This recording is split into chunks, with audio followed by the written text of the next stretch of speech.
இன்று ஈரோட்டில் நடைபெறவுள்ள தவேக மாநாட்டில் கலந்து கொள்வதற்காக தவேகவின் தலைவர் விஜய் சென்னையிலிருந்து தனி விமானம் மூலம் கோவை வர உள்ளார்.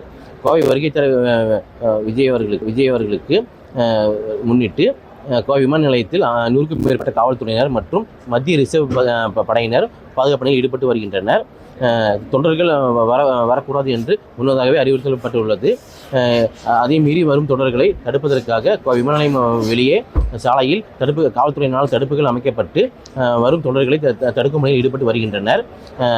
9 மணி அளவில் வரவுள்ள தவேக தலைவர் விஜய் அவர்கள் கோவை விமான நிலையத்திலிருந்து தனியார் விடுதியில் தங்கி பிறகு அங்கிருந்து ஈரோடு நிகழ்வுக்கு செல்ல உள்ளார். ஈரோடு நிகழ்வை முடித்துவிட்டு பிறகு மதியம் 3 மணி அளவில் கோவை திரும்ப உள்ளார். கோவை திரும்பி தனியார் விடுதியில் ஓய்வெடுத்துவிட்டு இன்று இரவு 7:30 மணி விமானத்தில் தனி விமானம் மூலம் கோவையிலிருந்து சென்னை திரும்ப உள்ளார்.